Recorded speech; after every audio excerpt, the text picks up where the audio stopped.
My mother has a special weekly routine, but lately, she's been a little bit off. My mother had always been just a little peculiar. She liked doing things a specific way and always on one specific day. There was a routine she found herself in since I was just a child, and no matter the situation, the weather, or her mood, the routine would never vary. On Mondays, she did the planning. She would spend early noon making a list, always on paper, about all the meals we would have that week. Then she would go through the cupboards and the fridge to see what we still had and added everything we needed to the list, in her perfect cursive handwriting. On Tuesdays, she would go to the fish market just before sunrise, continue to visit the butcher around noon, and finally buy all the other items we needed from the big grocery store just at the outskirts of our suburban neighborhood. On Wednesdays, she cleaned, or rather we cleaned. While Mom liked things a specific way and would usually go over whatever I did after I was finished, she did always accept my help. I suppose it was more for building my character than for an actual need of help. On Thursdays she did laundry. When the sun was shining she would hang the clothes on a line out in the garden, and if it didn't she would use the dryer inside. Either way, Thursdays always smelled like lavender softener. On Fridays, she baked muffins and cake and biscuits. With many spices and herbs, she would make her own creations. Those were the only days that smelled even better than Thursdays. On Saturdays, she would go for a drink. When I was younger that's when the babysitter would come, but now she could go without having to take care of that. Sometimes she would see her friends and come back in a giggly mood. Sundays were what we called free days. It was the only day that was not assigned to one specific task. We worked during the week so that the weekend can be enjoyed. I heard that sentence more often than I could ever count. As I said, my mother had always been a little peculiar, and as I grew older I realized she was also a little, if not a lot, compulsive. In all my years in life that I lived in that small suburban house with my mother, I never saw her deviate from that schedule. Of course, I wasn't always there to observe, but when I came home from school on Tuesdays, the fridge and cupboards would be fully stocked again, Thursdays would smell like lavender, and Fridays we always had fresh baked goods. Even on holiday, she would find ways to squeeze in whatever needed to be done on the specific days of the week. My mother wasn't always entirely mentally stable, which is something hard to witness as a child and especially to admit. You want your parents to always do well and tell yourself that they are fine even when they're not. However, in most ways, she luckily seemed to be in control of her compulsions. And most of all, she was always kind and loving to both of us, despite the occasional fight. Especially as I grew older and resented her slightly old-fashioned ways. Still, we were a happy family and in general, things were all right. Until last week, when my mother, for the first time ever since I can remember, seemed to be out of sync. It started on Monday when I woke up and found my mother in the living room watching something strange on TV. The sight of that was weird enough already, because normally she would never turn on the television by herself before evening, and now she was sitting there, wearing her flowery dress and high heels inside while watching something with complete focus in her eyes. "Mum?" I muttered. Her head slowly turned to the left. She looked up at me and looked at me precisely. No words came out of her mouth. When I looked over at the screen to see what she had been so mesmerized by, I noticed the white noise. There was no channel on. I sat down next to her, tried to find the words to ask what was wrong, but I couldn't. She was acting as if everything was perfectly normal until Dad came down the stairs with his briefcase in hand. "Good afternoon, honey. Are you ready for lunch?" she asked him. My father tilted his head. He could tell that something was wrong, but he didn't mention it either. Instead, he only lifted his briefcase a little and said I must go to work. But of course, my mother smiled. I exchanged a concerned look with my father. He definitely knew that something was up, and I wondered whether they had a fight last night. Was that why Mum was acting strange? Before I could talk to him, however, he had disappeared. And Mum jumped up only 2 seconds later. "I need to go to the dry cleaners. You can make yourself something to eat, yes?" On Tuesday, I didn't expect to see my mother when I got up. At this time she normally would be at the fish market to get the freshest catch. Instead, I found her by the kitchen table, nervously writing something down. My dad was sitting opposite her, having scrambled eggs and bacon. "Are you making a shopping list?" I asked. It was the wrong day, but at least she was acting a little more normal, even though she was wearing the exact same dress as the day before. My mother smiled and nodded. Yes, is there anything you need? Eggs. And milk. We're out of cornflakes too. She nodded. Good morning, Keto, Dad said. They were both sitting together, having breakfast, and so I thought that things were back to normal again. He emptied his coffee and got up. Time for work. He called out. Oh honey, could you get some groceries on your way back? Salt, fish, and vinegar please. Again my father and I exchanged a look of confusion. Well, the one of mine was the one of confusion, but his look seemed to be of distress. I nodded to silently tell him that I had things in control. Dad nodded back and then proceeded to head for the door. Of course, honey. On Wednesday I found her in the garden, digging up dirt. The exact opposite of what we normally would be doing on that day. She was digging a hole, big and wide, and I simply couldn't say what on earth she might need it for. Dad was gone before I had woken up, so I couldn't talk to him, but I promised myself I would do so tonight. Something was wrong with my mother. At first, I was worried, but I started getting scared. Both for her and of her. Is something wrong? My father asked that evening. It was difficult to find a moment alone. Mum always seemed to be somehow around. I hated that I had to get away from her to voice my concerns, but I was worried that she wasn't entirely stable. She didn't do anything she normally does. And did you see that hole outside? Dad, I paused for a moment. I think she might really need help. Dad tilted his head and looked through the window to the garden. I suppose he hadn't seen the hole out there earlier. I will not go to work tomorrow. Stay here with you. Is that all right? I sighed in relief. Together we might be able to figure out what was going on, and maybe he could start a conversation with her. Yes, thanks, Dad. I think that would be really helpful. Thursday, I found Mum in the garden again. Normally that wouldn't be so strange, as I would usually find her there hanging up the sheets. However, this Thursday it was storming outside. It had been raining all morning, and it didn't appear as if it would end anytime soon. What are you doing? It's pouring cats and dogs. I shouted from the garden door. Dad, who heard me shouting, had appeared behind me and was holding my shoulder. Not cats and dogs, those fish. Mum turned around and laughed. And that is when we saw what she really was doing out there. She was hanging the chopped off heads of the fish Dad had bought on the clothesline. Mum? I could only bring out a whisper. Something is wrong.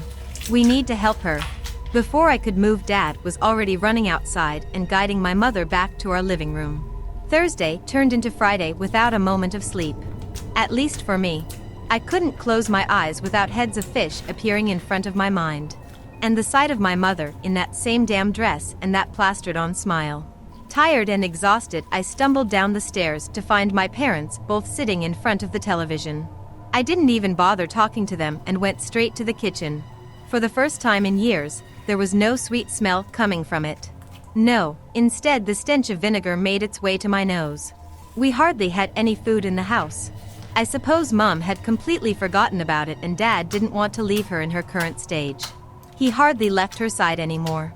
Without talking to them, I started with all the chores of the past days, wrote a shopping list, I cleaned and threw some clothes in the washing machine.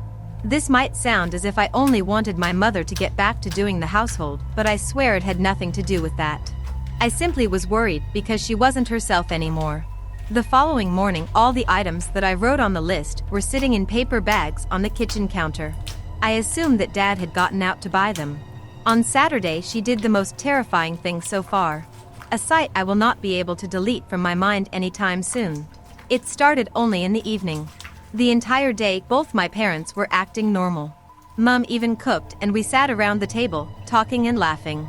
She did most of the talking, and I could have sworn she was entirely herself again. Or she had learned to adapt. At least in some ways. When night came, however, everything turned entirely messed up. I woke up from the sound of a loud clatter and immediately jumped out of bed. I had been a nervous wreck lately, and it didn't take much to startle me. The sound was coming from downstairs, and my initial thought was that someone had broken in, but then I heard my mother humming something from downstairs. "Mum?" I called out. "Go to bed, child." She shouted back, but I was already making my way to the stairs. She had painted the walls with strange anagrams using red paint. Still wearing the same dress, she looked up and smiled, but this time it appeared far less sincere. I believe I even saw a twitch in her eye. Dad was sitting on a chair next to her. "Mum, we need to get you help. I will call the hospital, okay?" No, no. I will help, Dad said and took the paint can from her hand. A tear rolled down her cheek, but the smile never disappeared. Why, thank you, honey. Families help each other, Dad smiled back. Yes, well I should go and buy more paint. The child will help me, Mum said. Dad glanced at me. What the fuck? It's the middle of the night. Look Mom, I'm really sorry, but dash. She held my mouth shut with her hand before I could say another word. We have to buy paint. Any normal mother and her child do just that. It is of utter importance for a decent home. Dad looked around at the red paint on the wall and on my mother's face and finally said the last thing I expected. That sounds perfectly reasonable.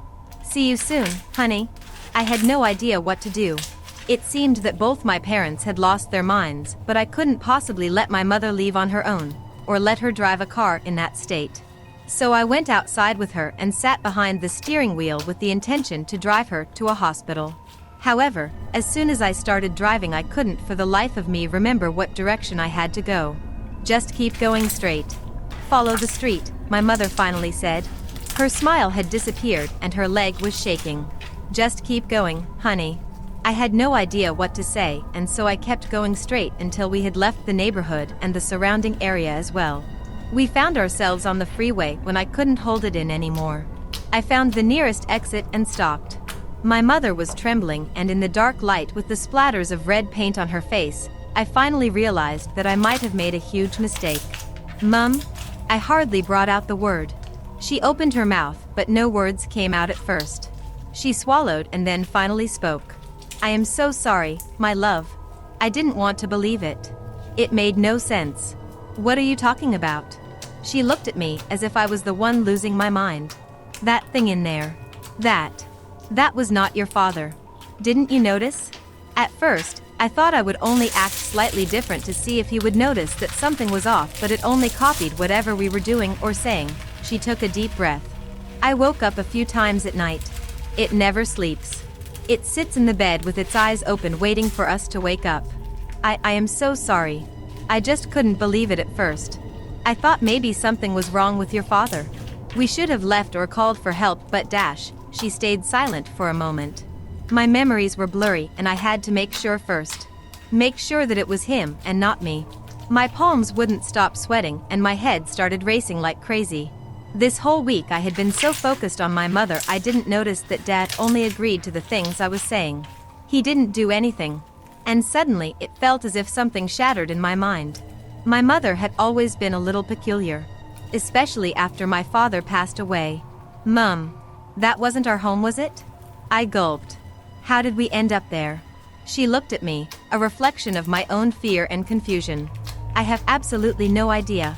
It must have somehow lured us in there and made us forget. You're going to notice a woman in your home. You must ignore her. It was December of 1999 when she infested our quiet, Midwestern home. My father called for me from downstairs. I assumed it was time for dinner. He was standing at the bottom of the stairs and had his hand up in an effort to keep me from coming down. The moment I saw the panic in his eyes, I knew something was wrong. I want you to listen to me very carefully, he said. My heart started to race as he continued. It's very important that you keep your eyes on me. You're going to notice someone else in our home. But you must ignore her as much as possible. I almost started laughing. My 12-year-old mind trying to comprehend what he was getting at, assuming this was some sort of out-of-character joke. Before I could respond, he continued. She's going to whisper things, follow you, and whatever else she can to get your attention. It's going to be very difficult, son, but you must never interact with her. I promise she will leave, but only if you pretend she isn't there, and try not to think about her. Promise me. There were so many things I wanted to ask him, but I was too frightened and confused. I managed to spit out, "Okay, Dad. All right, come downstairs. It's time for dinner. Hurry, I've made her stronger just by telling you. But I had to. I can't afford you looking at her by mistake. Trust me. Now stay focused." He barked. I did as I was told and slowly crept down the stairs, keeping my eyes glued to my father's as he backpedaled into the kitchen. I felt the temperature drop significantly as I reached the first floor. I smelled a familiar, sickening, and sour scent in the air. It reminded me of the time a raccoon died in our wall and stunk up the house for a whole week. My father and I sat down at the table at the same time. My sister was across from me, her head hung and her eyes stared at the empty porcelain plate in front of her. My mother pulled a casserole out of the oven. Her eyes were swollen and tear-stained. I kept my focus on my family, but out of the corner of my eye I could see a blurry mess of dark, matted hair and sickly, gray skin. There was no energy in the kitchen, drained of all the warmth and laughter that usually accompanied our meals. My sister grabbed my knee under the table and whispered, "Can you see her too?" I nodded. "Quiet," my father hissed. The woman walked forward with wet, crackling footsteps. The smell was nauseating. She crept towards the table, stopping directly behind my sister, only a few inches away, and rested a decrepit hand on her shoulder. She winced in fear and stared at me. I immediately put my head down. My mother served our dinner, doing her best to pretend as if everything was okay. I could see my father clutching my sister's hand underneath the glass table in an attempt to keep her from completely losing it. My sister spent the entire dinner with the skeletal hand on her shoulder. Nearly inaudible whispers spewed from the woman's mouth and filled the room like white noise. And that's how we lived for months, doing our best to live a normal life despite the ever-present, unwanted guest. Even if we left the house, she was somehow able to follow us all. Whenever the four of us were in the car, she could be seen in the rear-view mirror or standing on the side of the road. My parents didn't let anyone visit, and never let us stay at friends' homes during the months of hell. We were able to whisper to one another when it was absolutely necessary to discuss her presence, if she wasn't too close. My father made us promise to never tell anyone. That was the only way to quarantine her, the parasite of attention. We concluded that she infected a single household at a time, unable to be seen by anyone outside the home unless their mind had been tainted with knowledge of her existence. I learned a few years later that my father was the reason for her arrival. His sister, back in the 70s, had been infected from another and it followed my aunt into their home. In 1999, for whatever reason, my father struggled to keep the thought of her at bay. In turn, he brought her back into his life. And ours. We kept the promise of keeping her a secret from others, and it was the hardest thing we've ever done. All of us tried leaving the house as a group, and she followed. We couldn't bring ourselves to break our family apart. It was hardest for my mother, who was stuck alone with her while we're at school and my father was at work. Everything changed the day my mother broke. It was a snowy February night. We had finished dinner and my mother decided to go to bed early. She was sitting on their bed, making herself almost impossible to ignore. My mother couldn't take it. I heard her screaming from the bedroom, demanding that she leave us alone. My father sprinted upstairs to try and stop her. That was the last I ever saw my mother. A pool of blood on the white carpet was all that remained. The woman was still there, but my mother was gone. In the following weeks, she whispered to me. She told me I could see my mother again, all I had to do was look and ask how. I never did. The reason I am telling you is because I want you to think about her. I saw her again, this morning, for the first time in 18 years. I cannot afford to lose my wife or children to the parasite. I need you to think about her dark hair and gray skin. Think about her in your home, so that she may leave mine. You're already infected, and eventually you're going to notice a woman in your home. You must ignore her. It's for your own good. I'm so sorry.